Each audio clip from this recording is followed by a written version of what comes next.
계속해서 사도행전 말씀을 보고 있는데 바울과 바나바가 1차 전도 여행을 떠나서 이제 여러 곳을 돌아다니면서 이 복음을 전하고 있습니다.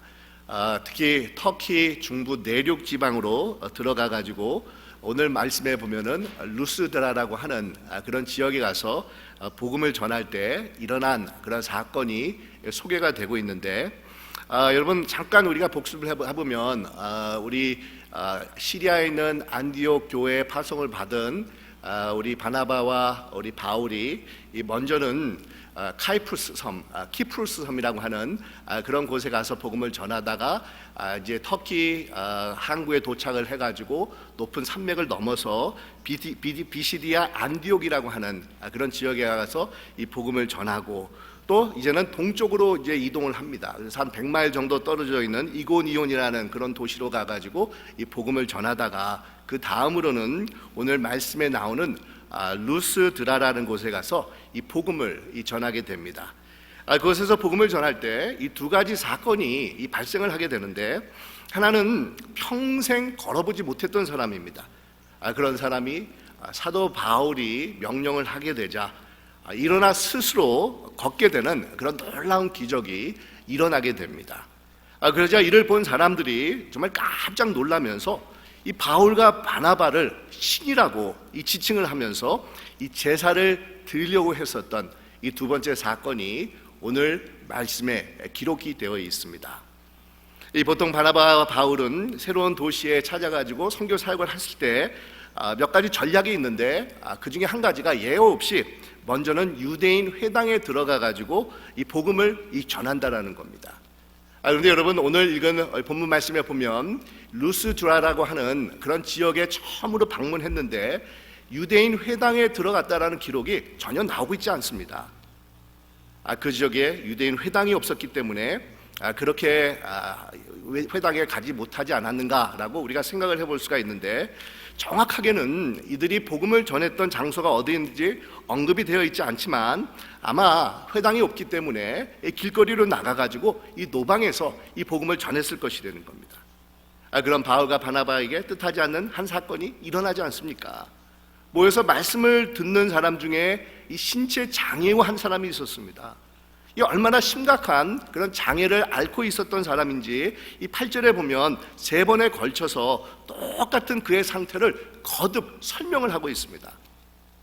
먼저는 발을 쓰지 못했던 한 사람이라고 소개를 하고 있고, 나면서 걸어보지 못하게 되었다라고 말씀을 하고 있고, 또 마지막으로는 걸어본 적이 없는 사람이다 라고 기록을 하고 있습니다. 그러니까 한마디로 말하면 완전히 절망적인 상황 속에 있었던 이 한 사람입니다. 이 어떤 희망이나 어떤 가능성도 조금 더 기대해 볼 수 없는 그런 사람이라는 것을 말씀하고 있습니다. 하지만 바울은 그에게서 이 구원의 믿음이 작동하고 있는 것, 생성하고 있는 것을 발견을 합니다. 말씀을 듣고 있었던 이 사람이 마음의 문이 열려지면서 하나님을 향한 이 믿음이 생기는 것을 이 바울이 보게 된 것이라는 겁니다. 여러분, 믿음을 어떻게 우리가 정의를 해볼 수가 있겠습니까? 믿음이 무엇이라고 생각을 해볼 수가 있겠습니까? 아마 이 한 가지로 이렇게 우리가 정의를 내리기가 이렇게 쉽지는 않을 것이라고 생각을 하는데, 여러 가지 그런 의미를 우리가 통해서 이 믿음이 무엇인지를 정의 내려 볼 수가 있는데, 그 중에서도 가장 심플하면서도 정확한 그런 정의 중에 한 가지가 있다고 하면 신뢰라는 단어를 통해서 설명하는 것이 아닌가라고 생각을 해볼 수가 있습니다. 그러니까 하나님이 어떤 분이신가를 깨닫고 그분에게 나의 삶을 내어 맡기는 신뢰가 바로 믿음이 되는 겁니다. 나를 향한 그분의 섭리와 뜻이 있음을 우리가 깨닫고 그것을 신뢰하면서 내 삶 속에 받아들이고 이에 순종하는 삶을 살아가는 것이 바로 믿음이라고 할 수가 있다는 겁니다. 근데 여러분, 이런 믿음이 우리 안에서 어떻게 일어날 수가 있겠습니까? 이런 믿음이 우리 안에서 어떻게 작동을 할 수가 있겠습니까? 바로 들음을 통해서입니다.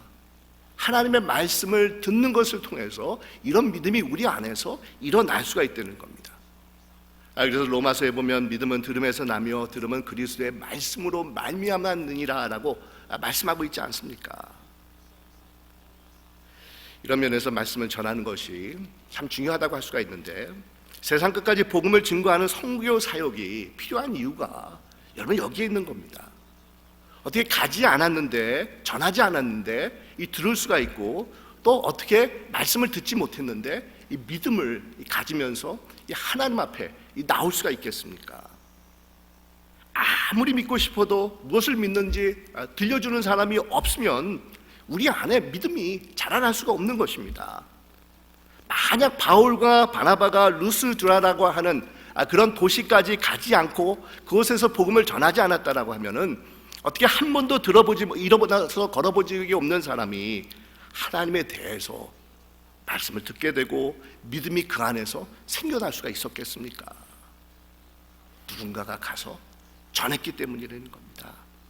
그래서 여러분, 믿음은 말씀 증거가 선행이 될 때 일어나는 이 결과물이라고 할 수가 있습니다. 그러니까 복음이 전해질 때 그 믿음이 나타나게 된다는 겁니다.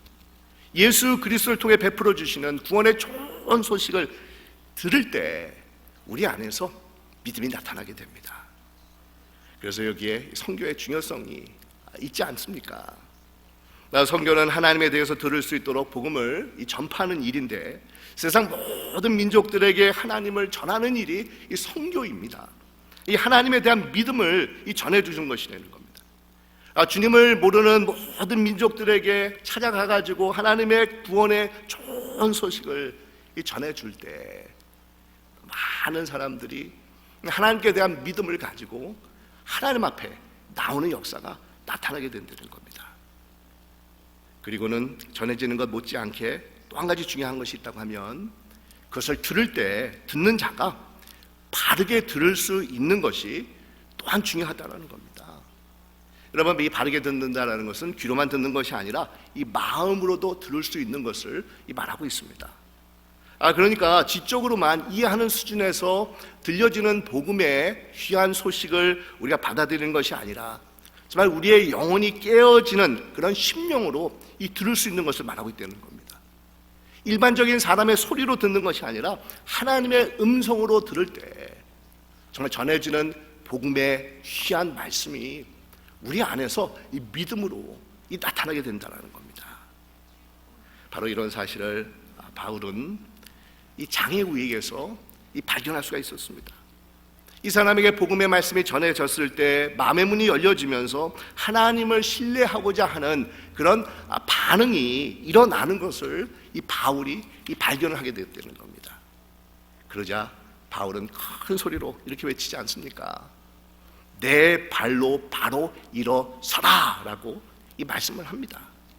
그러자 그 자리에서 이 사람이 일어나면서 많은 사람들이 보는 앞에서 한 번도 걸어본 적이 없는 사람이 걷게 되는 놀라운 일이 벌어지게 됩니다. 여러분, 그렇습니다. 믿음은 역사하는 힘이 있습니다. 믿음이 주어졌을 때 우리 인간들이 상상하지 못하는 그런 일들이 일어나게 됩니다. 무엇보다도 믿음이 우리에게 주어졌을 때 죽었던 생명이 다시 소생하는 그런 역사가 나타나게 되는데, 정말 풀어지고 아무런 힘이 없었던 세포와 근육들이 다시 한번 힘을 얻게 되고, 정말 상처와 얼룩진 그런 아픔으로 얼룩진 인생들이 새롭게 변화되는 역사가 믿음을 통해서 나타나게 된다는 겁니다.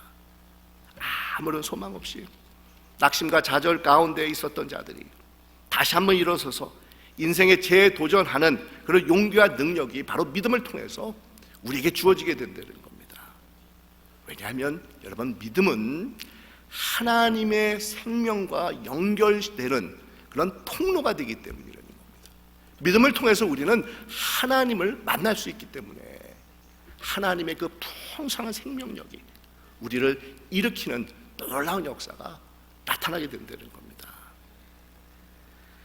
이 오래전에 있었던 일인데, 제가 아는 선교사님 중에서 남편 선교사님과 선교지에서 오랫동안 선교를 하시다가 이제 안식년을 맞이해가지고 미국으로 건너오셔서 공부를 하기 위해 공항에 가족들과 같이 짐을 싸가지고 나가셔가지고 이 비행기를 이제 기다리고 계시는 동안에 그만 공항에서 이 남편 선교사님이 갑자기 심장마비가 걸리셔가지고 이 세상을 떠나게 된 그런 분이 계셨습니다.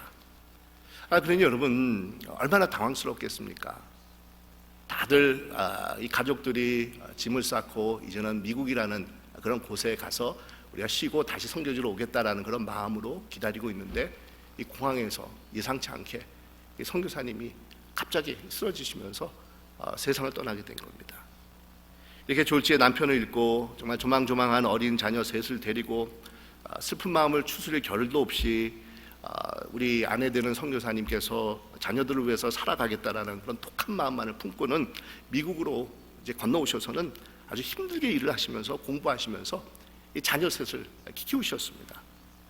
제가 처음 이분을 뵀을 때 이분은 그냥 굉장히 이렇게 얼굴이 굳어져 있으면서 묵묵하게 자신에게 주어진 그 사역만을 감당을 하고 계셨었는데 개인적으로 이렇게 대화를 나눌 기회가 있으면 이분이 얼마나 자신에게 닥친 그 인생의 정말 고달픔이 정말 한으로 이렇게 다가오는 것처럼 굉장히 이렇게 우시면서 제대로 말을 이어가지 못하면서 이 자신의 그런 아픔과 정말 상처를 이게 하소연하는 그런 분이셨습니다.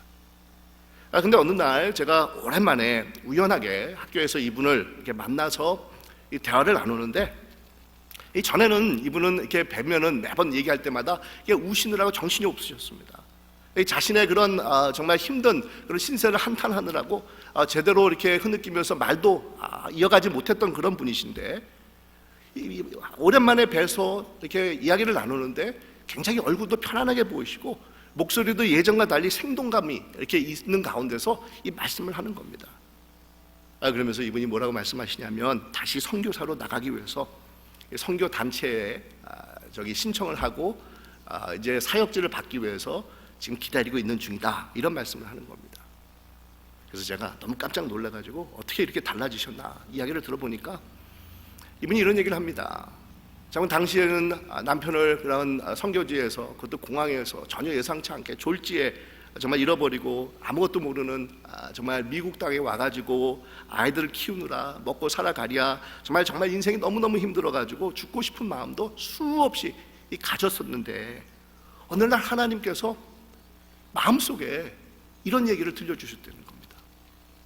너 왜 그러고만 있니? 내가 너를 얼마나 사랑하고 도와주기를 원하는데 너는 왜 그렇게 정말 신세 한탄만 하면서 그렇게만 있니? 라는 그런 음성이 자신의 마음속에 들려왔다는 겁니다. 그러면서 이분이 정신이 번쩍 나면서 그때부터 시작을 해가지고 아무리 바쁘고 힘들다 할지라도 아침 저녁으로 계속해서 하나님의 말씀을 읽어가면서 이 묵상을 하기 시작을 한 겁니다. 그러는 가운데 자신의 인생을 다시 한번 일으켜주시는 주님을 새롭게 만나면서 남편이 다 이루지 못한 선교를 자신이 이제 감당해야 되겠다라는 그런 마음과 결단이 세워지면서 이 선교지를 지금 기다리고 있다라고 말씀하셨는데 이분이 후에는 인도네시아로 선교사로 파송을 받아가지고 지금은 은퇴를 하셔가지고 지금 계시는 그런 분이십니다. 여러분 그렇습니다. 하나님의 말씀을 통해서 우리는 믿음을 가질 수가 있습니다. 이런 믿음이 우리에게 주어졌을 때 우리의 인생은 다시 한번 주님께서 주시는 그 도움에 힘입어서 일어날 수 있는 그런 역사가 우리 안에서 나타나게 된다는 겁니다. 그런데 한 번도 걸어보지 못했던 자가 말씀을 듣고 일어나 스스로 걷는 것을 통해서 이제는 모든 것이 다 잘 끝나는구나 라고 생각을 했었는데 오늘 본문에 보니까 또 다른 하나의 사건이 우리에게 소개가 되고 있지 않습니까? 이 광경을 주위에서 지켜보고 있었던 그 지역 사람들이 깜짝 놀란 겁니다. 어떻게 한 번도 일어서서 걸어볼 수 없는 사람이 스스로 일어나가지고 걸을 수가 있는가라고 생각을 하면서 분명 바울과 바나바는 사람이 아니다. 저 사람들은 신이라고 이 지칭을 하면서 이 바나바는 인간의 모습을 내려온 제우스이고 이 바울은 헤르메스라는 그런 당시에 자신들이 섬기던 신이다.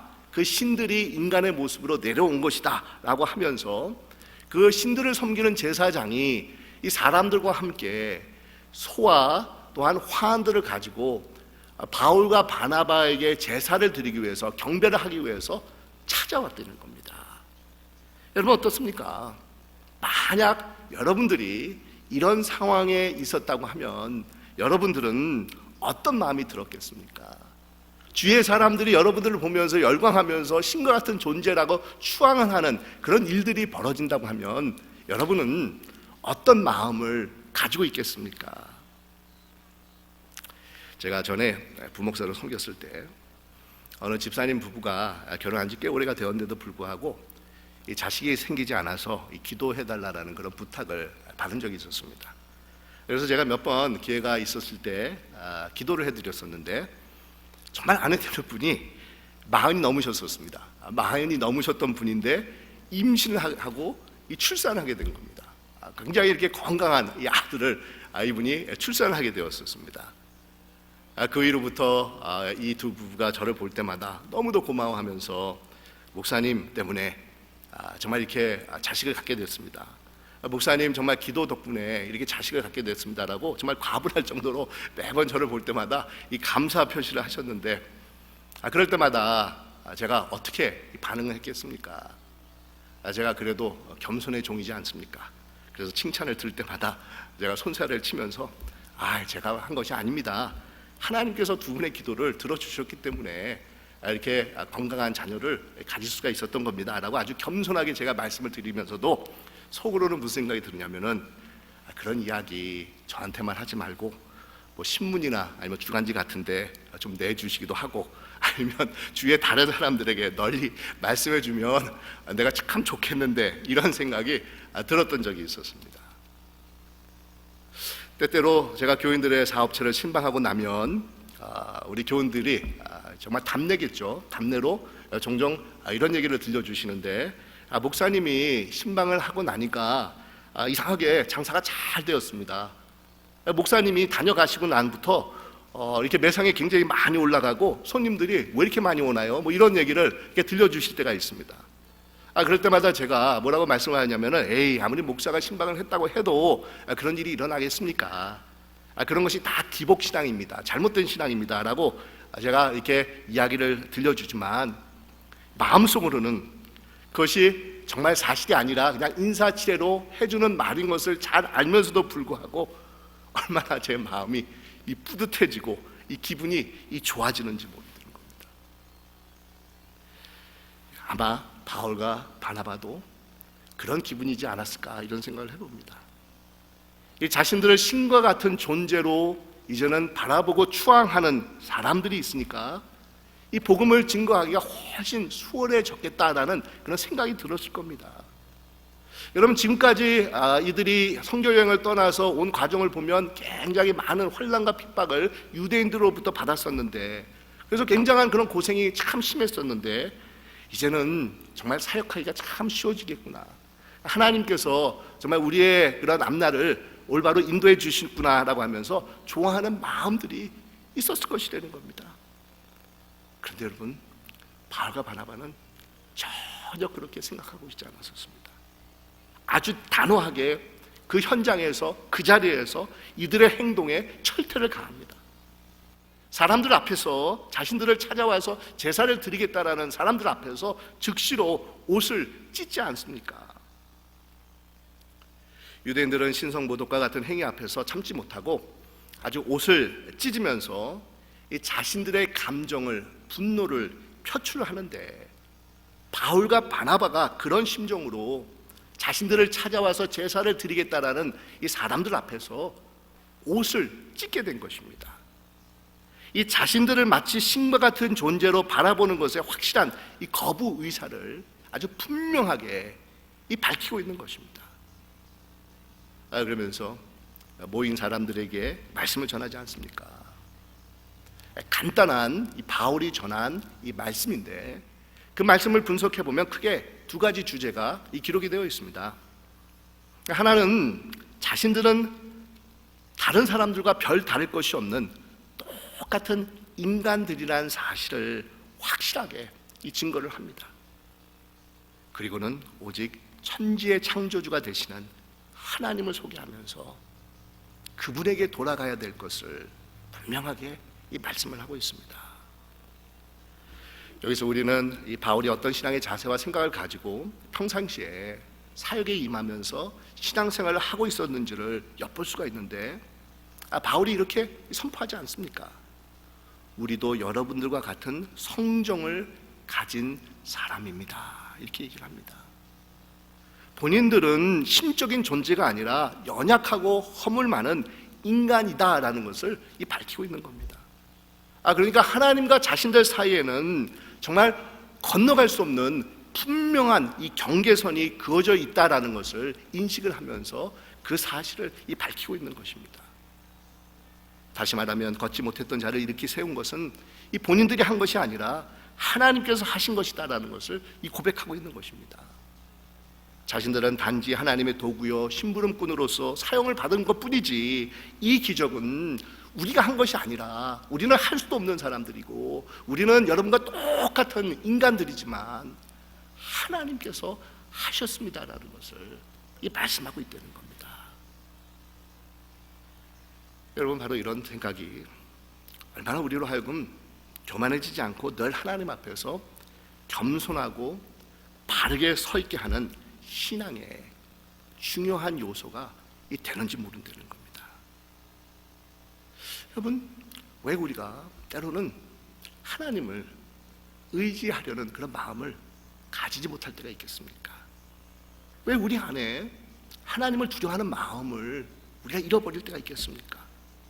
왜 하나님을 하나님으로 우리가 모시지 못하고 내 기분에 따라서 하나님을 모시고 섬기려고 하는 그런 마음을 가질 때가 있겠습니까? 바로 자신의 위치를 모르고 있기 때문이라는 겁니다. 자신의 분수를 망각하고 있기 때문이라는 겁니다.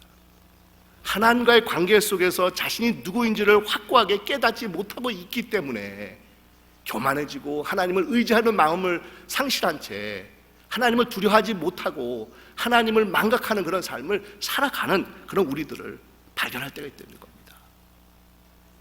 여러분, 아무리 천지개벽이 일어나도 절대로 변하지 아니하고 변할 수 없는 것들이 있는데, 그런 것들 중에 한 가지가 하나님은 전능하신 무한한 분이시고 우리 인간들은 나약한 존재라는 그런 사실입니다.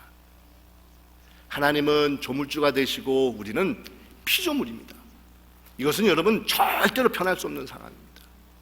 하나님은 주관자가 되시고 우리는 그분에게 속해 있는 종속자입니다.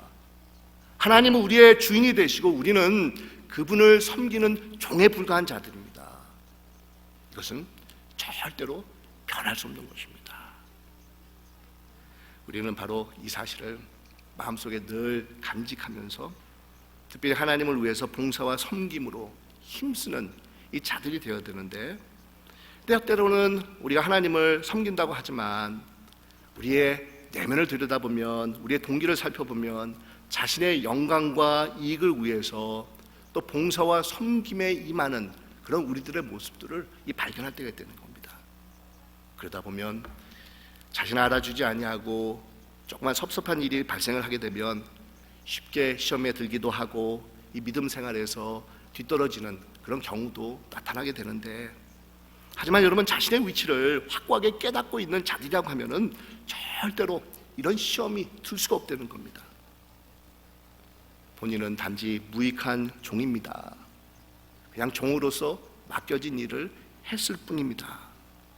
모든 영광과 존귀를 받으실 분은 하나님 한 분이십니다. 이런 자세와 태도를 가진 것뿐이라는 겁니다. 사랑하는 여러분, 한번 본인들의 신앙을 점검해 보시기 바랍니다. 어디서 무엇이 잘못되었는지 한번 살펴보시기 바랍니다. 매번 봉사와 섬김을 가질 때마다 입이 나오고 불평이 쏟아지는 자신을 발견할 때가 있습니까? 왜 남이 알아주기만을 기대하고 있겠습니까? 그 이유는 애초부터 근본이 잘못 설정이 되었기 때문이 아닙니까? 우리는 하나님 앞에서 연약하고 부족한 종일 뿐이란 기본적인 생각이 확고하게 세워져 있지 못했기 때문에 우리가 종종 하나님을 섬긴다고 하면서도 섭섭한 일을 만날 때 토라지기도 하고 또 믿음에서 시험에 들어서 어찌할 바를 모르는 우리 자신들을 발견할 때가 있지 않습니까? 바울은 분명하게 말씀합니다. 우리는 여러분과 같은 성정을 가지고 있는 그런 사람들입니다. 연약하고 부족한 자들입니다. 예배의 대상이 될 수가 없는 자들입니다. 영광을 절대로 취해서는 안 되는 사람들입니다. 오직 하나님만이 만물의 주관자로서 우리의 모든 존귀와 영광과 경배를 받으시기에 합당한 분이 되십니다라는 것을 말씀하고 있다는 겁니다. 그리고 계속해서 이렇게 말씀을 합니다. 우상을 섬겼던 이방인들에게 지금까지 우리 하나님께서는 자신을 숨기고 감추고만 계셨던 분이 아니다라는 것을 언급을 합니다. 아침마다 떠오르는 태양과 때를 따라서 대지를 적시는 비나 아니면 시시각각으로 아름답게 변화되는 사계절이라는 이 자연을 통해서 우리 하나님께서는 자신이 누구라는 것을 모든 사람들에게 증거하셨다는 겁니다. 이것을 우리는 자연 계시다, 일반적인 은총이다 라고 얘기를 하고 있는데, 그럼에도 불구하고 우리 우둔한 인간들은 보이지 않는 하나님이라고 해서 대자연 속에서 비추어지는 하나님의 그 놀라운 존재를 무시하고 오히려 자연을 우상 삼아가지고 태양이나 나무나 이 바위나 이런 것들을 정말 신으로 섬기는 어리석은 일들을 해왔던 사람들이 바로 우리 인간들이라는 겁니다. 하지만 깨달아야 된다는 겁니다. 자연은 단지 피조세계이지 섬김의 대상이 아니라는 것을, 오직 천지와 바다와 그 가운데 모든 만물을 지으신 살아계신 하나님만이 모든 영광과 경배를 받으시기에 합당하신 분이라는 것을 깨달아야 된다는 것을 이 말씀하고 있습니다. 여러분, 그렇습니다. 정말 신앙의 기본은 하나님을 하나님으로 인정하고 섬기는 것부터 시작이 되는데, 그러기 위해서 여러분 필요한 것이 있다고 하면 내가 인간이라는 한계성, 부족함을 철저하게 깨달으면서 인정을 할 수 있어야 된다는 겁니다. 나는 모래와 같이 아무것도 아닌 허물 많고 유한한 존재임을 깨닫게 될 때 우리의 시선은 온 만물을 창조하시고 주관하고 계시는 무한하고 전능하신 하나님의 위대하심을 바라보게 된다는 겁니다. 그러기 위해서 여러분 말씀을 들어야 됩니다. 하나님의 음성의 귀를 기울여야 됩니다. 확고한 믿음이, 하나님께 대한 신뢰의 믿음이 우리 안에 서 있어야 된다는 겁니다. 나의 인간됨의 제한성을 인정하고 하나님의 전능하심을 고백하고 의지하는 자들이 되어야 된다는 겁니다. 여러분, 이것이 건강한 신앙인의 이 모습이라고 할 수가 있습니다. 사랑하는 여러분, 정말 말씀을 통해서 믿음을 가지고 자신의 인간의 위치를 확실하게 깨달으면서 오직 하나님을 하나님으로 인정하고 예배할 수 있는 여러분들이 되시기를 간절히 축원드립니다. 정말 말씀을 통해서 믿음을 가지고 정말 하나님을 하나님으로 바라보고 나의 부족함과 나의 허무 많은 것을 하나님 앞에 솔직히 고백하면서 오직 주님만을 섬길 수 있는 여러분이 되시기를 주님의 이름으로 축원드립니다. 기도하겠습니다.